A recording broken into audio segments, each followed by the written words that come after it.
آج حال یہ ہے کہ نوجوان گناہ کرنے کے لیے موقع تلاش کر رہا ہے، ایسے جگہوں پر، ایسے اڈوں پر جاتا ہے جہاں بے حیائی اور بدکاری ہو، اور اس با حیا اور خوش شکل نوجوان کو آفر کی جا رہی ہے بے حیائی کے لیے، بدکاری کے لیے، دیکھنے والا بھی کوئی نہیں، کمرہ بھی بند۔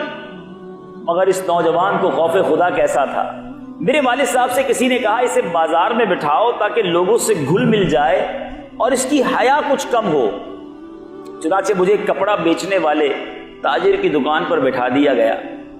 ایک روز ایک بڑھیا نے کچھ قیمتی کپڑے نکلوائے، پھر بزاز یعنی کپڑے والے بزنس مین سے کہا کہ میرے ساتھ کسی کو بھیج دو کہ جو پسند ہوگا انہیں لینے کے بعد قیمت اور کپڑا ہم واپس کر دیں گے۔ گھر لے جاتے ہیں مختلف کپڑے اور جو چوز کرنا ہوگا چوز کر لیں گے۔ اب وہ کپڑے کے جو تاجر تھا اس نے، حضرت مسکی کہتے ہیں، میں نوجوان تھا، مجھے بھیج دیا اس بڑھیا کے ساتھ۔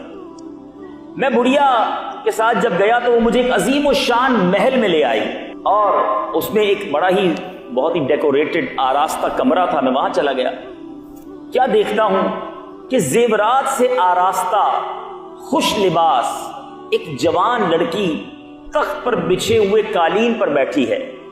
تخت و فرش سب کے سب زرعی ہیں، ڈیکوریٹڈ ہیں، اس قدر نفیس تھا کہ میں نے پہلے ایسا کمرہ کبھی نہیں دیکھا تھا۔ مجھے دیکھتے ہی اس لڑکی پر شیطان غالب ہوا، وہ ایک دم میری طرف لپکی اور مجھے برائی کے لیے آمادہ کرنے لگی، بے حیائی اور بدکاری کے لیے آمادہ کرنے لگی۔ میں نے گھبرا کر اس لڑکی سے کہا اللہ سے ڈر، مگر اس پر شیطان پوری طرح مسلط تھا۔ جب میں نے اس کی ضد دیکھی تو گناہ سے بچنے کے لیے میں نے ایک تجویز سوچی۔ ذرا غور کریں، میرے جو نوجوان یہاں بیٹھے ہیں کہتے ہیں کہ میں نے اب ایک تجویز سوچی، اب کیا کروں؟ کہتے ہیں میں نے کہا کہ مجھے استنجا خانے میں جانا ہے، مجھے ٹوائلٹ میں جانا ہے۔ اس نے، اس جو شہزادی تھی، اس نے آواز لگائی، بہت ساری کنیزیں آ گئیں، کہا کہ اپنے آقا کو بیت الخلا تک لے جاؤ۔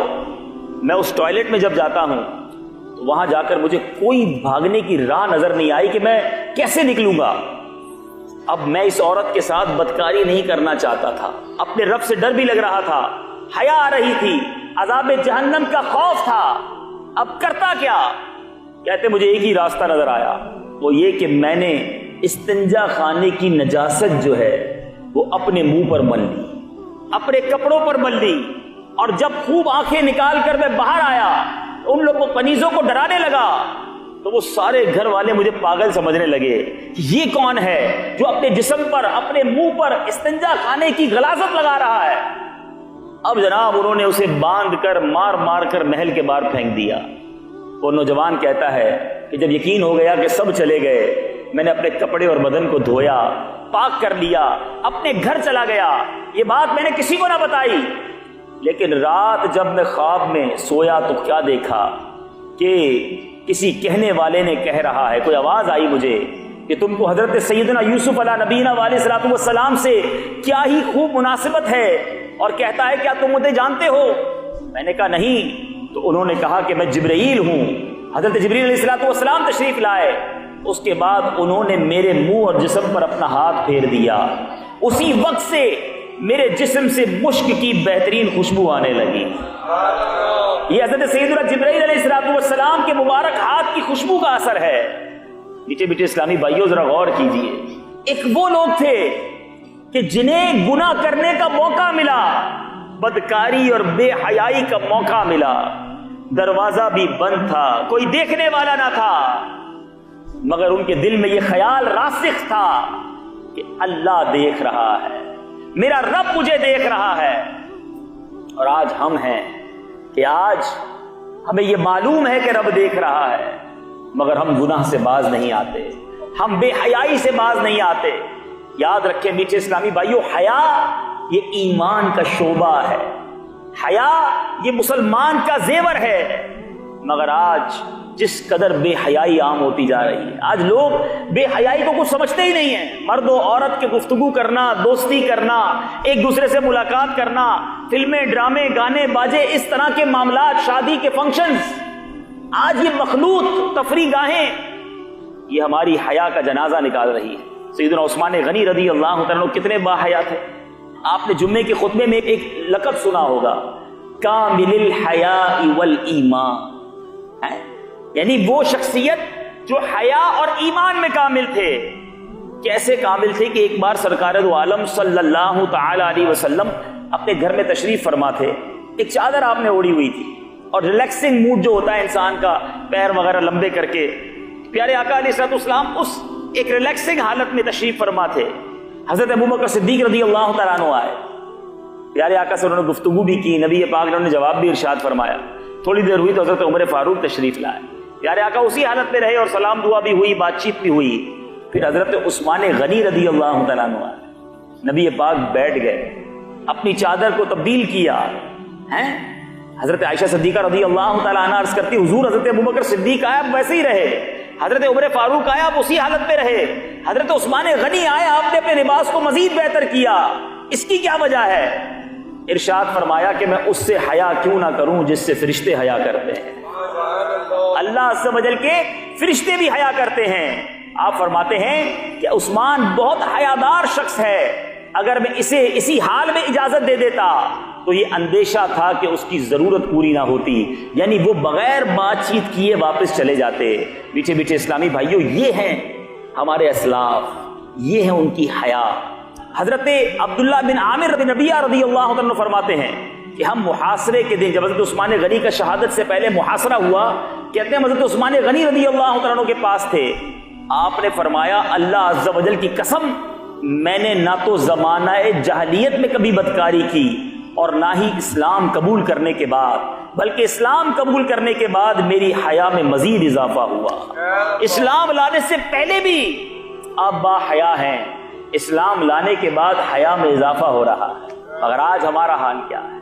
یہ ہماری آنکھوں کی بے حیائیاں، یہ ہماری زبان کی بے حیائیاں، ہماری کانوں کی بے حیائیاں ہمیں برباد نہ کر دے. اللہ رب العزت اگر ناراض ہو گیا، اگر اس بے حیائی کے سبب ہم عذاب میں مبتلا کر دیے گئے، ہم کہاں جائیں گے؟ آپ دیکھیں نا، دن بدن لوگ کہتے ہیں جناب ماڈرن زمانہ ہو رہا ہے، زمانہ ترقی کر رہا ہے، اب 21ویں صدی کی باتیں کرو، یہ پرانی باتیں نہ کرو. لیکن سچ بتائیے، جیسے جیسے جدت آتی جا رہی ہے، یہ بے حیائی بڑھتی جا رہی ہے. پہلے پردہ تھا، اب پردہ ختم ہوا، اب کہا گیا جناب مرد و عورت ساتھ مل کر زمانے میں رہیں گے.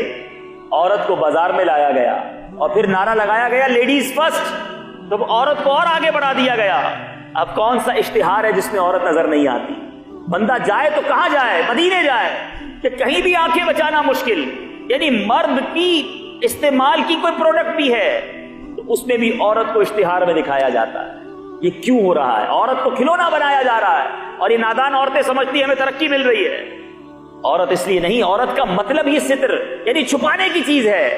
مگر آج ہم اپنے گھر کی خواتین کو بھی بے پردگی کرواتے ہیں اور خود ان آنکھوں سے بے حیائی کرتے ہیں. ذرا غور کیجیے.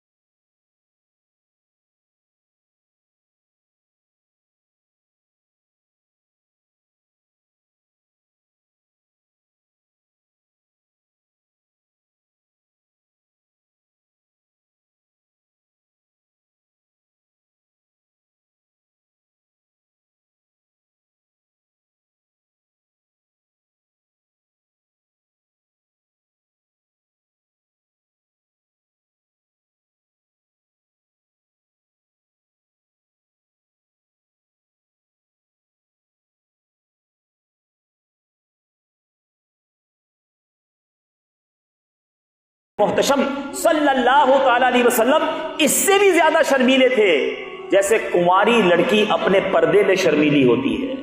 یعنی کنواری لڑکی سے زیادہ شرم والے ہمارے آقا علیہ الصلوۃ والسلام تھے. مگر آج ایک عجیب محاورہ مشہور کیا گیا ہے کہ جس نے کی شرم اس کے پھوٹے کرم. معاذ اللہ. ارے سچی بات تو یہ ہے کہ جس نے کی شرم اس کے اونچے کرم ہے. شرم کرنے والا ہی اللہ کو پسند ہے. مگر آج جو زیادہ شرماتا ہے لوگ کہتے ہیں بڑا شرمیلا ہے، عورتوں سے بات نہیں کرتا، ہمارے خاندان کی رسم و رواج میں آ کر بیٹھتا نہیں. ایک انسان اپنے آپ کو گناہ سے بچانا چاہتا ہے تو لوگ اس کا مذاق اڑاتے ہیں. میں نبی پاک علیہ الصلوۃ والسلام کے غلاموں سے بات کر رہا ہوں, سرکار علیہ الصلوۃ والسلام کے امتیوں سے بات کر رہا ہوں. سرور کائنات صلی اللہ تعالی علیہ وسلم کنواری لڑکی سے زیادہ شرم والے,